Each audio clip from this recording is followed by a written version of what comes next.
Hey guys, welcome back. I'm glad you're here today. I've got another quick video today, another one of the little tip videos to kind of show you a process on how to go about removing the weld seam on some square tubing. This is not my idea. This is kind of just a extrapolation upon an idea from Fireball Tools. He's got a video online about removing that.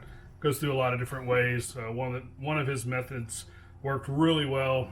But pretty much a fairly complicated build for just trying to do this, and so I kind of started to build it myself. Figured and found another way. It's pretty simple.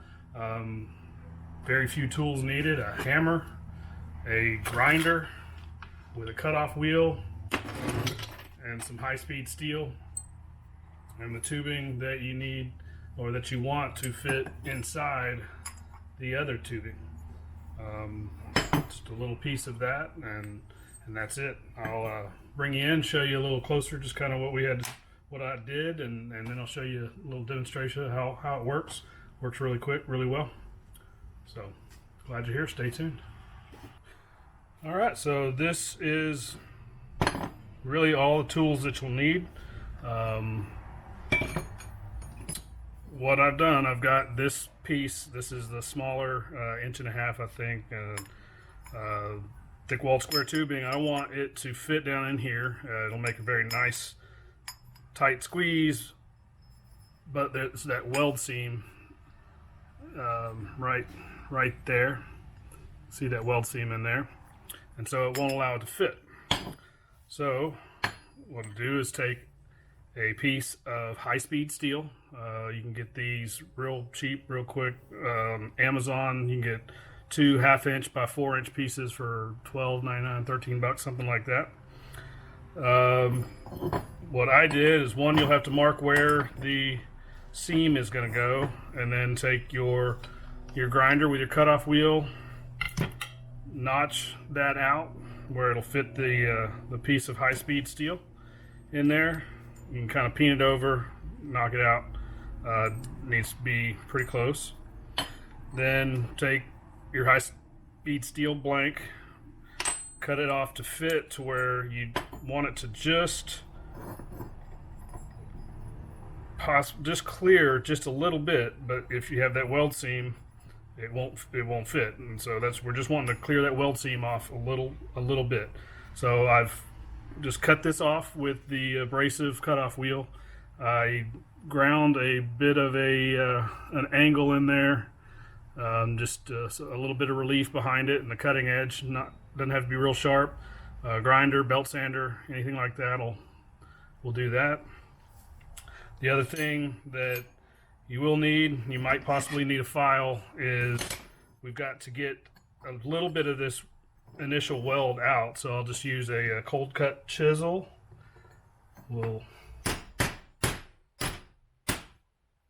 Okay, and that should be enough to where I can set this in here just like that. It doesn't fall all the way through. It's close. And then just kind of place that in there. Take your little blank just like that, and it'll fit right down over it and hold that. And then we're just going to hammer this through. On the video that I was talking about on Fireball Tools, he had some all thread and a nut and a cap and all that. Looked like it worked great. Obviously it worked better on larger stock. This is pretty small, and you're not going to fit any decent sized piece of all thread in there without really kind of hogging away some of that high-speed steel blank. But we'll go over to the anvil right quick, and I'll bring you over there and show you. Just take the hammer and we'll just drive this thing through.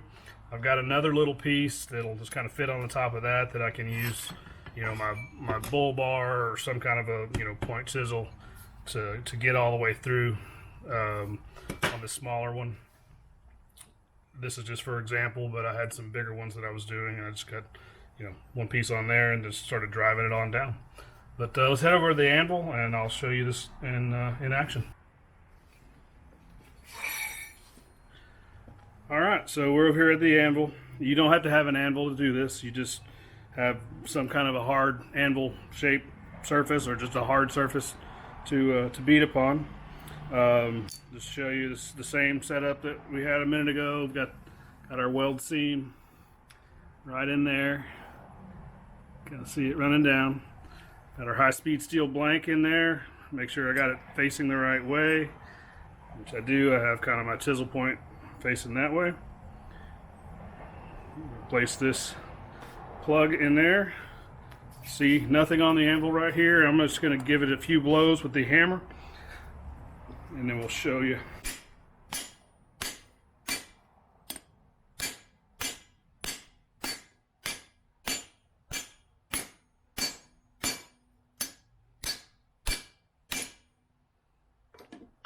So I'm going to pull this back, and there we go. We've got some weld chips, and that's just quickly driving down through, getting those that weld seam out of there.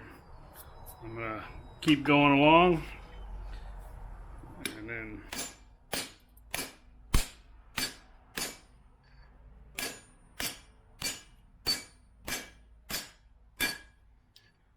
so I've gotten there. I can't hammer it down any further. It's flush right there, but there's some more of those weld chips. That's where a little extra small piece that'll fit with inside that dimension.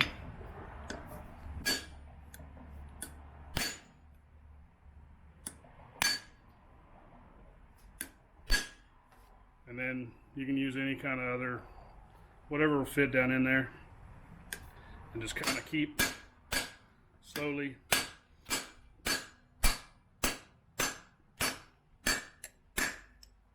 And so I've bottomed out now. Here's more of those welds. I've bottomed out now. Well, not quite. I've almost bottomed out, and that's what these pieces right here are going to be for. But let me get a little further in. Sounds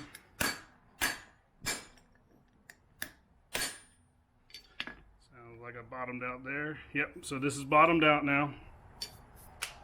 And just get something just to elevate it off the anvil and outside of the inner dimensions there. And then I can use whatever you got, and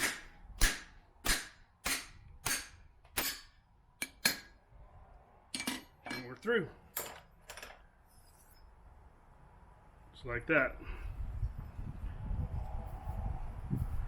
No more weld seam.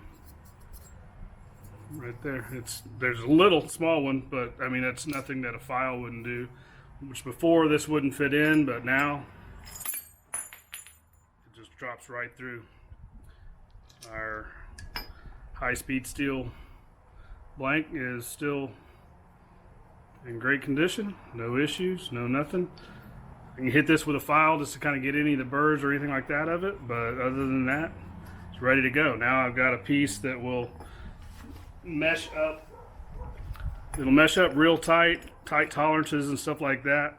I like it on the belt sander, or for any other reason that you might want to kind of nest your tubing together. Kind of makes for a nice tight fit. I mean, there's a little bit of movement in there, but it's not bad. But I mean, it's a good solid fit, and it'll move back and forth.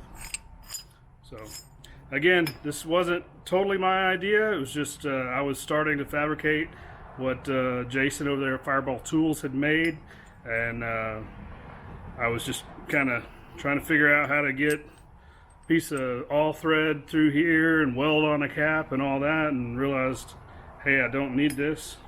A hammer, press, whatever you have will work just as well. So you can, if you can get your tolerances a little closer on this dimension, on this right here, you can really kind of get, I may just try this going the other way, you can get really close dimensionally on removing more of that seam if you need to. But really, most of the time, you just need to remove a little bit. Yeah, just like that. It just kind of probably push it through with my hands. So pretty close.